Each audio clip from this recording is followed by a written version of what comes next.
ఆత్మీయులైన ప్రేక్షకులకు నమస్కారం. నా పేరు డాక్టర్ చిరుమామిళ్ళ మురళీ మనోహర్.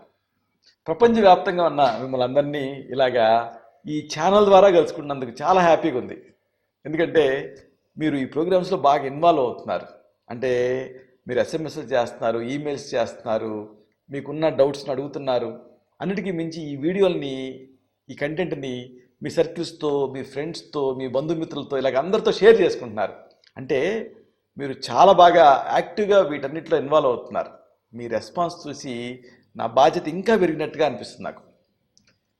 ఇక ఈ కార్యక్రమాల పరంపరలో మనం ఆయుర్వేదం సూచించిన ఆరోగ్య సూత్రాలు, ఆరోగ్య నియమాలు వీటిని తెలుసుకుంటున్నాం.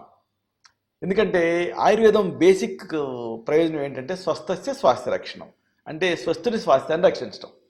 తర్వాత దీని ప్రయోజనం ఏంటి? ఆతురస్య రోగ ప్రశమనం. తర్వాత డిసీజ్ని తగ్గించడం అనేది రెండో ప్రయోజనం. కానీ మొదటి ప్రయోజనం ఏమిటి? ఉన్న ఆరోగ్యాన్ని కాపాడుకోవటం. దానికి ఆయుర్వేదం చక్కని ఆరోగ్య సూత్రాన్ని ప్రతిపాదించింది.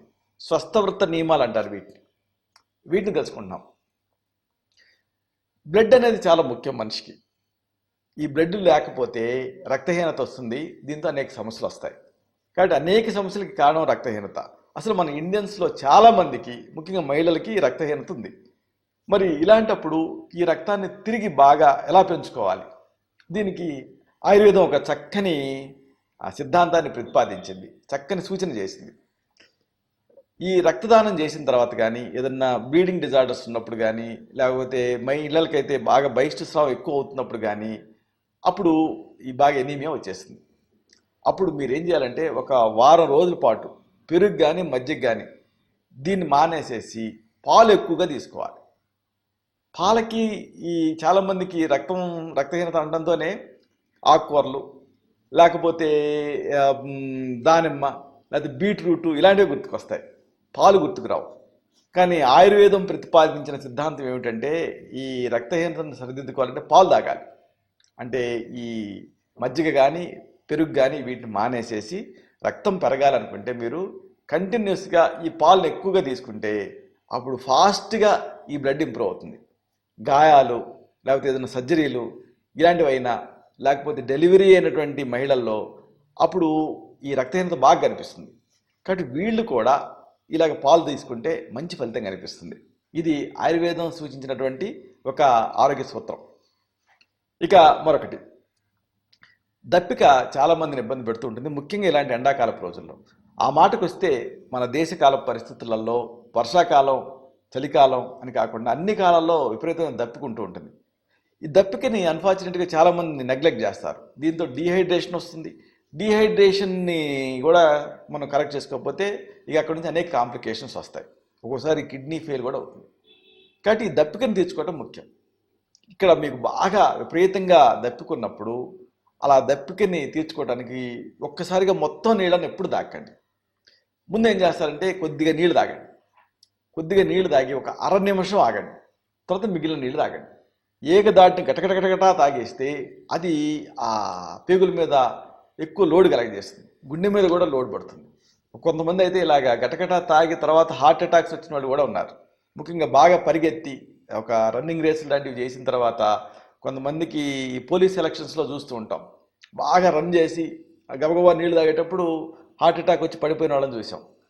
కాబట్టి నీళ్లు తాగాలనుకున్నప్పుడు నీళ్ళు అవసరం డీహైడ్రేషన్ కరెక్ట్ చేయడానికి, కానీ ఏకదాటిగా తాకండి. ఇది ఆయుర్వేదం సూచించేటటువంటి ఒక నియమం. ఒక్కసారిగా మొత్తం నీళ్ళు తాకండి. ముందు కొద్దిగా నీళ్ళు తాగండి, ఒక అర నిమిషం ఆగండి. కొద్దిగా నీళ్ళు తాగి అర నిమిషం ఆగి ఆ తర్వాత మిగతా నీళ్ళు తాగండి. అప్పుడు మీకు ఆ డీహైడ్రేషన్ కరెక్ట్ అవుతుంది.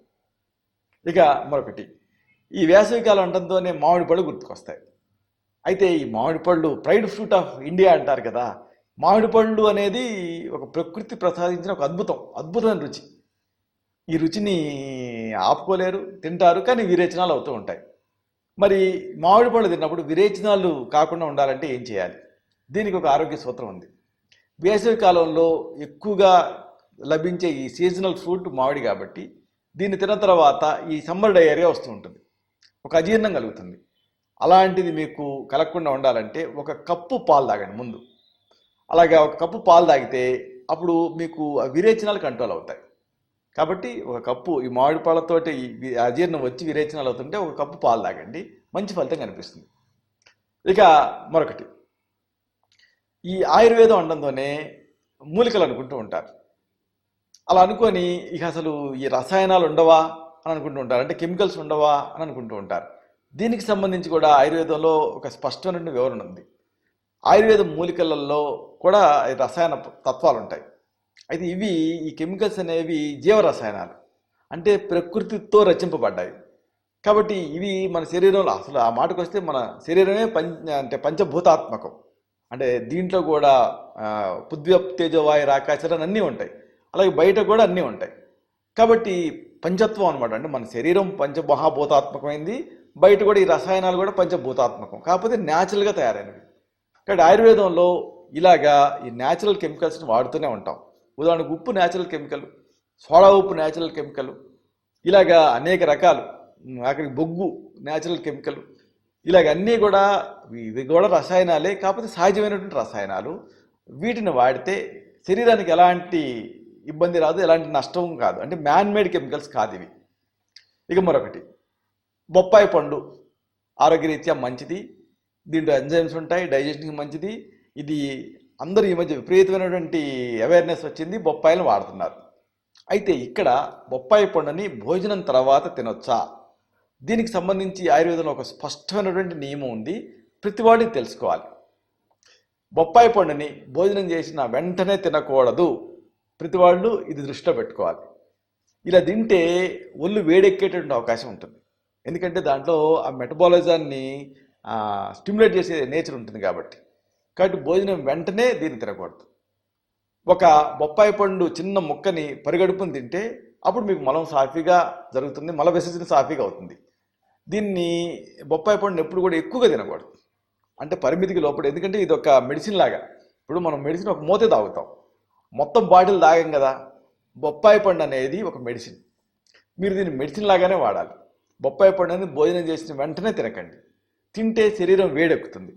అందుకే గర్భిణీలకి బొప్పాయి పండుని ఎందుకు ఇవ్వరు అంటే అది శరీరంలో వేడిని పెంచుతుంది, అంటే రక్త ప్రసరణ ఇలాంటివన్నీ పెరిగిపోతాయి, పెరిగిపోవడం వల్ల అబార్షన్స్ అయ్యే రిస్క్ ఉంటుంది. కాబట్టి బొప్పాయి పండుని వాడండి, తప్పలేదు. కానీ బొప్పాయి పండుని ఒక చిన్న ముక్కని ఎంటీ స్టమక్ మీద ఉదయం తినండి, అప్పుడు మలం సాఫీగా విసర్జితం అవుతుంది, ఎలాంటి ఇబ్బంది రాదు. ఇక మరొక ఆరోగ్య సూత్రం, శరీరంలో జమ చేరినటువంటి అనేక విష పదార్థాలు ఉంటాయి, ఇవి కరగాలంటే ఏం చేయాలి? దూషి విషాలు అంటారు, అంటే ఎన్నో సంవత్సరాల కింద మనకి శరీరానికి సరిపడని పదార్థాలన్నీ శరీరంలో జమ చేరుతూ ఉంటాయి. దీనికి ఒక ఆరోగ్య సూత్రం ఉంది ఆయుర్వేదంలో. ప్రతి సంవత్సరం కూడా కనీసం కొన్నిసార్లైనా కొన్ని నేరేడు పండ్లు తప్పనిసరిగా తినండి.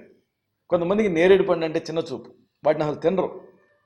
కానీ సీజనల్గా లభించే ఈ నేరేడు పండ్లని ప్రతి సంవత్సరం ప్రతి వాళ్ళు తినాలి కొన్నైనా. అప్పుడు శరీరంలో జీర్ణం కాని కొన్ని విష పదార్థాలు పెరిగిపోతూ ఉంటాయి, అవి ఈ నేరేడు పండ్లతో కరిగిపోతాయి. కొంతమందికి పెట్టుడు విషాలు అంటారు, అంటే కొంతమంది పని కట్టుకొని కొన్ని విష పదార్థాలని ప్రయోగిస్తూ ఉంటారు కొంతమంది మీద, అవి శరీరంలో అరగకుండా అలాగే ఉండిపోతాయి, వాటితో తర్వాత ఇబ్బందులు వస్తాయి. అలాంటి పెట్టుడు విషాలు కరిగిపోవాలంటే మీరు సీజనల్గా నేరేడు పండ్లను తింటూ ఉండాలి, అవి కరిగిపోతాయి. కరగకుండా మిగిలిపోయినటువంటి ఈ పదార్థాలు శరీరంలో విషంలాగా పరిణమిస్తాయి, కాబట్టి నేరేడు పండు తిని వీటిని కరిగించుకోవచ్చు మీరు. ఇక మరొక ముఖ్యమైన విషయం, ముఖ్యమైన ఆరోగ్య సూత్రం ఉంది ఆయుర్వేదం చెప్పింది, మొలకెత్తిన గింజల్ని తినొచ్చా? ఇది ఈ మధ్య చాలామంది ఈ స్ప్రౌట్స్ అని వీటిని తింటూ ఉన్నారు. అయితే దీనికి సంబంధించి ఆయుర్వేదం చెప్పిన వివరణ ఏమిటి, ఆయుర్వేద నియమం ఏమిటి, ఇది కూడా తెలుసుకుందాం. ఎప్పుడు కూడా ఆయుర్వేదం పద్ధతిని, ఆయుర్వేద శాస్త్రాన్ని బట్టి మొలకెత్తిన గింజల్ని తినకూడదు, ఎందుకంటే దీనివల్ల మేలు కంటే కీడే ఎక్కువ జరుగుతుంది. ఇదేమిటబ్బా అనుకుంటున్నారు కదా, చూడండి, మొలకెత్తుతున్నప్పుడు ఏం జరుగుతుంది, బ్యాక్టీరియా కానీ ఇతర క్రిములు కానీ వాటికి దగ్గరగా రాకుండా నిరోధించడానికి కొన్ని విషతుల్యమైనటువంటి ఎంజైములని ఈ గింజలు విడుదల చేస్తూ ఉంటాయి. మొలకెత్తే టైంలో ఓపెన్ అవుతుంది కదా ఆ గింజ, ఓపెన్ అయినప్పుడు బ్యాక్టీరియా ఇవన్నీ దాడి చేసే రిస్క్ ఉంటుంది. అందుకని ఆ గింజ ఏం చేస్తుంది, కొన్ని విషయుక్త లక్షణాలు ఉండేటటువంటి ఎంజైమ్స్ని విడుదల చేస్తుంది. ఇలాంటి ఈ పదార్థాలు ఉన్న గింజల్ని మనం తిన్నాం అనుకోండి, అప్పుడు కొన్ని రకాల వాత వ్యాధులు, జీర్ణకోశ సంబంధ సమస్యలు వస్తాయి. అందుకే మొలకెత్తిన గింజలను తిన్నప్పుడు చాలామందికి గ్యాస్ తయారవుతుంది. ఎందుకు అంటే ఆ ఎంజైములు ఇలాగ జీర్ణకోశ సంబంధ సమస్యను ఉత్పన్నం చేస్తాయి. మరి ఏమిటి దీనికి పరిష్కారం? మళ్ళీ మొలకెత్తిన గింజలలో మంచి ప్రోటీన్లు ఇవన్నీ ఉంటాయి కదా. అంటే మొలకెత్తిన గింజల్ని ఉడికించి లేదా కాస్త వేయించి అప్పుడు తినాలి.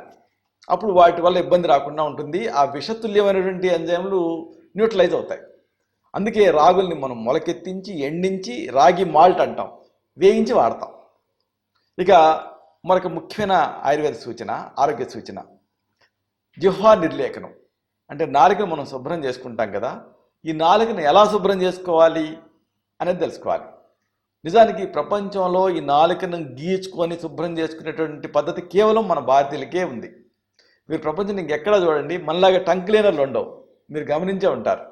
మన ఇండియన్స్కే ఇది ప్రత్యేకత. ఈ జిహ్వా నిర్లేఖనం అనేది ఆయుర్వేదం సూచించినటువంటి ఒక ఆరోగ్య సూత్రం.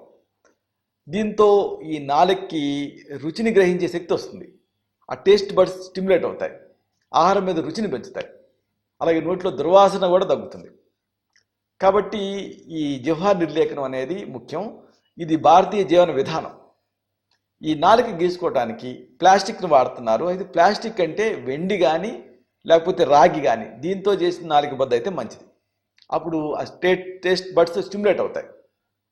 ఇక ఇదే సందర్భంగా ఇమ్యునైజేషన్, యాక్టివ్ ఇమ్యునైజేషన్, ప్యాసివ్ ఇమ్యునైజేషను. ఇమ్యునైజేషన్కి సంబంధించి కూడా ఆయుర్వేదంలో ఒక చక్కని ఆరోగ్య సూత్రం ఉంది. చిన్నపిల్లల్లో కొన్ని మనం ప్రత్యేకమైన చికిత్సలు చేస్తూ ఉంటాం. వీటిని జాతక కర్మలు అంటాం ఆయుర్వేదంలో. చిన్నపిల్లల్లో ఈ స్వర్ణ భస్మాన్ని ఇస్తాం, దీన్ని స్వర్ణ ప్రాశన అంటాం. ఇది అంటే స్వర్ణాన్ని, ఈ బంగారాన్ని చాలా చిన్న మొత్తాలలో ఈ శిశువుకి ఇవ్వటం అనేది ఇక్కడ ప్రక్రియ.